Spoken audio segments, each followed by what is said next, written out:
Morning students, myself doctor Bharat Singh Meena from government college Kota.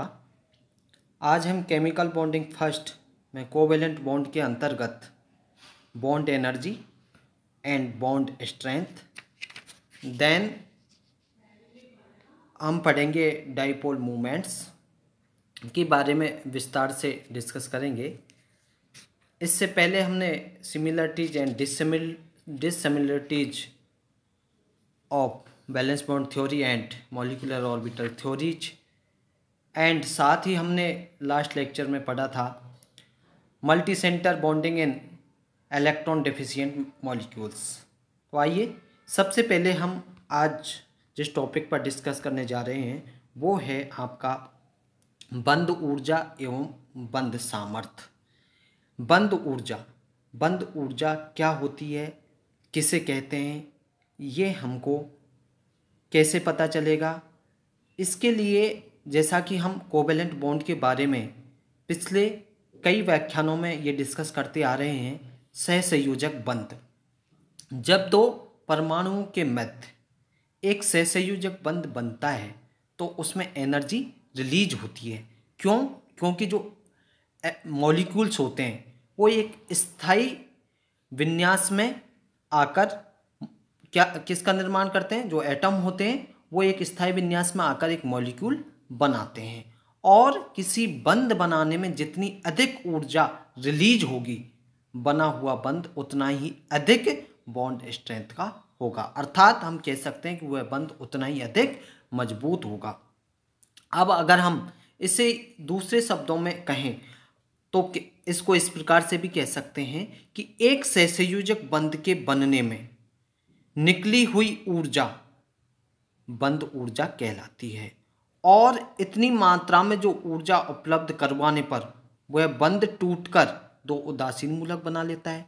अगर हम जितनी मात्रा में ऊर्जा रिलीज होती है बंध बनने में, अगर उतनी मात्रा में ही ऊर्जा उपलब्ध करवा दी जाए तो उस बंध को तोड़ने पर वो दो उदासीन मूलकों में परिवर्तित या वियोजित हो जाता है। तो इसके लिए हम दूसरे शब्दों में इसे ऐसे भी परिभाषित कर सकते हैं कि एक सहसंयोजक बंध तोड़कर दो उदासीन मूलकों को बनाने के लिए जितनी ऊर्जा की आवश्यकता होती है वह बंध ऊर्जा कहलाती है। तो हम इसको दो प्रकार से डिफाइन कर सकते हैं। पहला ये कि एक सहसंयोजक बंध के बनने में निकली हुई ऊर्जा बंध ऊर्जा कहलाती है, और दूसरे शब्दों में हम इसे ऐसे भी परिभाषित कर सकते हैं, एक सहसंयोजक बंध तोड़कर दो उदासीन मूलकों को बनाने के लिए जितनी ऊर्जा की आवश्यकता होती है वो आपकी क्या कहलाती है, बंध ऊर्जा कहलाती है। अब बंध ऊर्जा कितने प्रकार की होती है? तो बंध ऊर्जा दो प्रकार की होती है। कौन कौन सी होती है दो प्रकार की?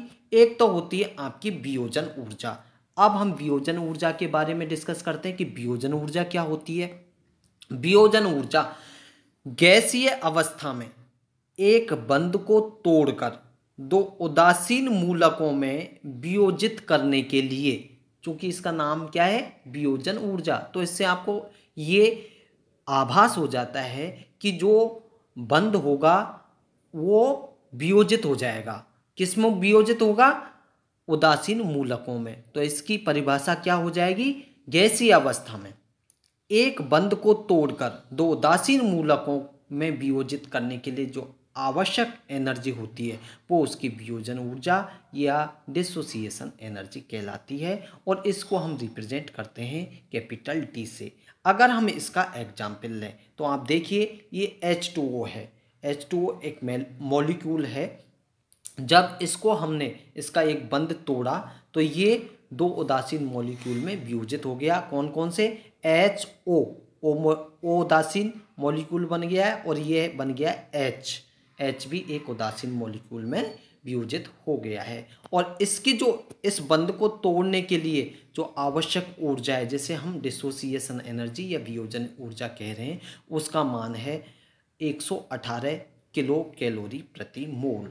इसी प्रकार से अब चूंकि आप देख रहे हैं कि HO मॉलिक्यूल के मध्य भी एक बंध है, अगर इसको भी हम वियोजित करें और ये ऑक्सीजन और हाइड्रोजन मॉलिक्यूल में परिवर्तित करेंगे तो यहाँ भी इसकी वियोजन ऊर्जा होगी और वो होगी 100 किलो कैलोरी प्रति मोल। तो आप देखिए गैसीय अवस्था में जल के अणु पहले किस किस में वियोजित हुए, HO मॉलिक्यूल एंड HO उदासीन मूलक एंड H मूलक में वियोजित हुए, जिसकी एनर्जी कितनी थी वियोजन ऊर्जा 118।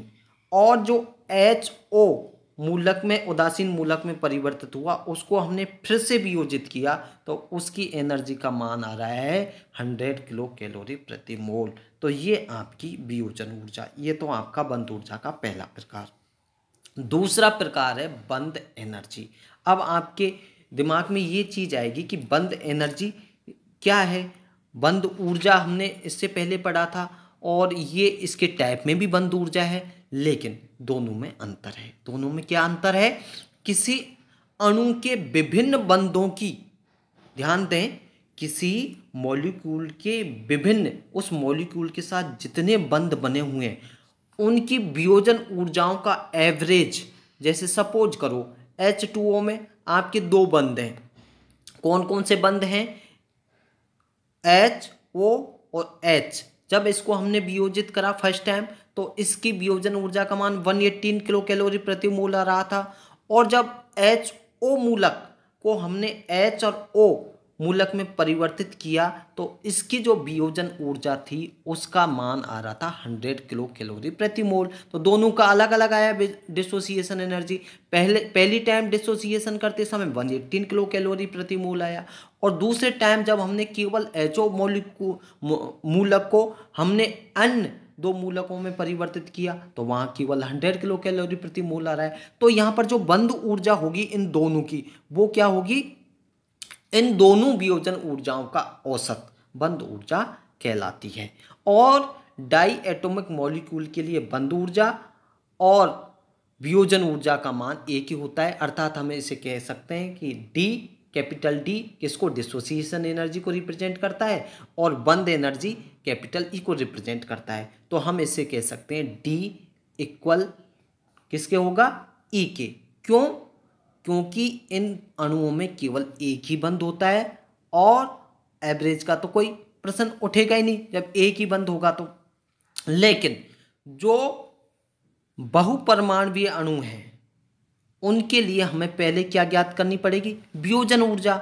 और वियोजन ऊर्जा ज्ञात करेंगे तभी तो हम उसकी औसत ऊर्जा निकालेंगे और तभी औसत ऊर्जा निकलेगी, वही उसकी बंद ऊर्जा कहलाएगी। जैसे CH4 में देखिए आप, CH4 में आप देखिए कार्बन 4 हाइड्रोजन परमाणु के साथ जुड़ा हुआ है, एक कार्बन 4 हाइड्रोजन अलग अलग वियोजित हो गए और इसके लिए जो एनर्जी है वो है 398 किलो कैलोरी प्रति मोल और टेम्परेचर कितना होगा इस समय 25 डिग्री सेल्सियस। अब एक CH बंध के लिए अगर हम बंध ऊर्जा बॉन्ड एनर्जी कैलकुलेट करें तो 394 में कितने का डिवाइड करेंगे 4, क्योंकि कितने हाइड्रोजन है 4, तो 4 ही इसके बंध बने हुए हैं। तो एक बंध के लिए कितनी बंध एनर्जी आएगी 99.5 किलो कैलोरी प्रति मोल। ये इसकी क्या आ गई, एक बंध के लिए बॉन्ड एनर्जी आ गई। अब हम डिफरेंट यौगिकों की बंध ऊर्जाएं अगर देखें तो इस टेबल के माध्यम से आप अच्छे से देख सकते हैं। 25 डिग्री सेल्सियस पर अगर हम कुछ ये कंपाउंड्स हैं जैसे कार्बन कार्बन सिंगल बॉन्ड है, इसकी बॉन्ड एनर्जी होगी 79.1 किलो कैलोरी प्रति मोल। और इसी प्रकार से यहाँ पर आप देखेंगे C2H6, ये यौगिक कौन सा होगा जिसमें कार्बन कार्बन के मध्य सिंगल बॉन्ड है, वो होगा C2H6 एथेन। और इसी प्रकार से कार्बन कार्बन के मध्य अगर ट्रिपल बॉन्ड है तो इसकी बंध ऊर्जा का मान बहुत अधिक होगा और वो होगा 194.4 किलो कैलोरी प्रति मोल। और ये कौन सा कंपाउंड है जिसके मध्य कार्बन कार्बन के मध्य ट्रिपल बॉन्ड पाया जाएगा, वो है एथाइन। इसी प्रकार से आप यहाँ देखिए CO जो 2 अलग अलग विद्युत ऋणता के मध्य कोवेलेंट बॉन्ड बना हुआ है, उसका भी अगर एग्जाम्पल देखें तो यहाँ देखिए आप, ये मेथेनॉल में CH3OH में अगर कार्बन और ऑक्सीजन के मध्य बंद को अगर वियोजित करते हैं तो इसकी बंद एनर्जी का मान 76.8 किलो कैलोरी प्रति मोल आता है। और ये आपकी जो दो अलग अलग विद्युत ऋणताओं के मध्य बंद को भी आप देख सकते हैं, उनके मध्य सिंगल और डबल बॉन्ड को भी देख सकते हैं, उससे भी आपकी बंद ऊर्जा प्रभावित होती है। और ये किस किस मॉलिक्यूल में इस प्रकार के बंद पाए जाते हैं उसके भी ये डिफरेंट एग्जाम्पल्स दिए हुए हैं। साथ ही ये अन एग्जाम्पल्स को भी आप देख सकते हैं और उनकी बंद एनर्जी भी यहाँ पर दिखाई हुई है। अब आपका एक अन्य महत्वपूर्ण टॉपिक है, वो है डाइपोल मोमेंट्स। डाइपोल मोमेंट्स क्या होता है ये हम अच्छे से जानते हैं कि एक सहसंयोजक बंध दो परमाणु के मध्य बनता है और वो दोनों परमाणु समान विद्युत ऋणता के भी हो सकते हैं और असमान विद्युत ऋणता के भी हो सकते हैं। अंतर क्या होगा, जब दो समान विद्युत ऋणता के परमाणु के मध्य सहसंयोजक बंध बनेगा तो जो साझे का इलेक्ट्रॉन युग्म है उस पर दोनों ही परमाणु का समान रूप से अधिकार होगा और समान रूप से आकर्षित होंगे। तो उन दो समान विद्युत ऋणता के परमाणु के मध्य बनने वाला बंध कैसा कहलाएगा, आपका नॉन पोलर सहसंयोजक बंध कहलाएगा, या कहें हम नॉन पोलर कोवेलेंट बॉन्ड कहलाएगा। और वहां पर हम इस टर्म का उपयोग कर सकते हैं। और अगर दो इस प्रकार के परमाणु हैं जिनकी एक की विद्युत ऋणता का मान अधिक है और दूसरे की विद्युत ऋणता का मान कम है, तो निश्चित रूप से चाहे समान रूप से इलेक्ट्रॉन का दोनों के मध्य साझा हुआ है, लेकिन इलेक्ट्रॉन साझे के इलेक्ट्रॉन पर उसका अधिक आकर्षण बल होगा जिसकी विद्युत ऋणता का मान अधिक होगा और वो बंध के इलेक्ट्रॉन उसकी तरफ अधिक आकर्षित होने के कारण वो कैसा कहलाएगा, आपका ध्रुवीय सहसंयोजक बंध कहलाएगा, जिसे हम पोलर कोवेलेंट बॉन्ड कह सकते हैं। तो इस प्रकार से आपके जो डाइपोल मूवमेंट हैं उसमें किस प्रकार से ध्रुवता उत्पन्न होती है, एक तो नॉन पोलर होगा जो समान विद्युत ऋणता के परमाणु के मध्य होगा, दूसरा आपका ध्रुवीय होगा जो डिफरेंट विद्युत ऋणता के परमाणु के मध्य होगा। इसकी परिभाषा हम इस प्रकार से दे सकते हैं कि साझे के इलेक्ट्रॉन युग्म के असमान साझे से बने हुए, ध्यान दीजिए जैसा मैंने बताया असमान साझा हो गया ना,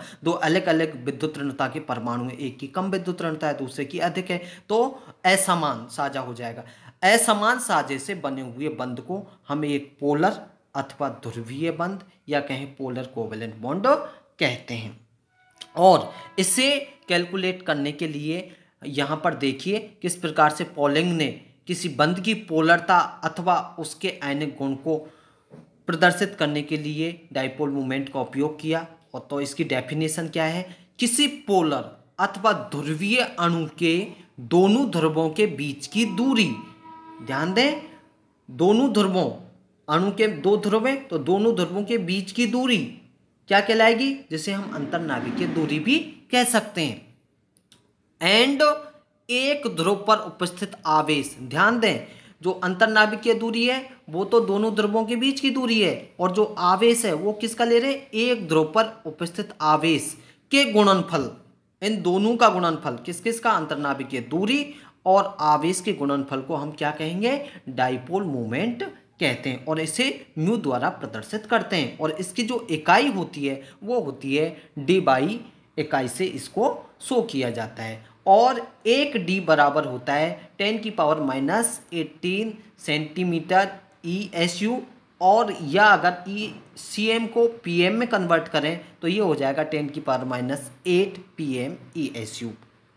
आप देखिए इस प्रकार से म्यू बराबर ED, E क्या है, बंधित परमाणु में से किसी एक पर आवेश की मात्रा है वो तो है E, और D से आपको ये पता चल जाएगा डी फॉर डिस्टेंस, अंतर्नाभिकीय अथवा अंतर परमाणुवीय दूरी, तो E और D, E फॉर चार्ज और D फॉर डिस्टेंस, तो म्यू बराबर ED से आप उसका डाइपोल मोमेंट ज्ञात कर सकते हैं।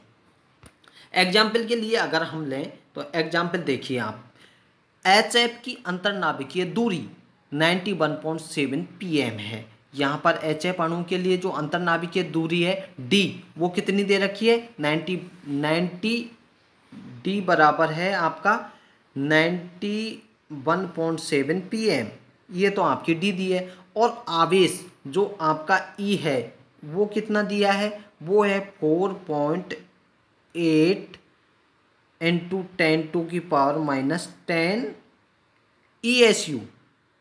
ESU। मानते हुए HF अणु के लिए द्विध्रुव आघूर्ण का मान Debye में ज्ञात कीजिए। तो इजी निकाल सकते हैं, क्योंकि फॉर्मूला क्या है हमारा, म्यू बराबर क्या होता है, म्यू बराबर E डॉट डी। तो E और D की जो वैल्यूज दी हुई हैं अगर उनको हम रख दें और कैलकुलेशन करें तो म्यू Debye में कैलकुलेट कर सकते हैं। इस प्रकार से आप इसका मान निकाल सकते हैं। इसी प्रकार से अगर द्विध्रुव आघूर्ण से प्रतिशत आयनिक गुण अगर हम निकालें तो किस प्रकार से निकालेंगे, उसका भी एक फॉर्मूला दिया हुआ है। किसी यौगिक के द्विध्रुव आघूर्ण के मान कई प्रायोगिक विधियों द्वारा ज्ञात किया जा सकते हैं, और पॉलिंग ने द्विध्रुव आघूर्ण की सहायता से किसी यौगिक में प्रतिशत आयनिक गुण को ज्ञात करने के लिए एक रिलेशन दिया। क्या रिलेशन दिया, उन्होंने बताया कि प्रतिशत आयनिक गुण किसके बराबर होता है, द्विध्रुव आघूर्ण के प्रायोगिक मान अपॉन यौगिक को 100% आयनिक मानते हुए द्विध्रुव आघूर्ण के परिकलित एंड सैद्धांतिक मान इनटू 100। तो इसको हम कैसे, ये क्या फॉर्मूला निकल के आया, प्रतिशत आयनिक गुण बराबर हो गया म्यू अपॉन ED इंटू 100। तो इससे आप किसी के प्रतिशत आयनिक गुण निकाल सकते हैं। उदाहरण के लिए अगर आप देखें तो उदाहरण हम ले रहे हैं HF का पुनः। HF अणु के द्विध्रुव आघूर्ण का मान इन्होंने दिया हुआ है, वो है 1.98 Debye यूनिट आता है, जबकि इसे 100% आयनिक मानते हुए म्यू का मान गणना किया तो 4.4 Debye यूनिट ज्ञात किया। तो इसके प्रतिशत आयनिक गुण क्या होंगे, प्रतिशत आयनिक गुण बराबर क्या होगा HF के लिए, HF के लिए ये वैल्यू आएगी 1.98, तो ये इसका प्रायोगिक वैल्यू है, और HF के लिए हमने इसका म्यू निकाला था 4.4 इंटू 100 कर दिया। तो इसमें जो प्रतिशत आयनिक कैरेक्टर होंगे वो होंगे आपके 45%, किसमें, HF में। ठीक है, तो इस प्रकार से आप इसके प्रतिशत आयनिक गुण भी निकाल सकते हो। Thank you.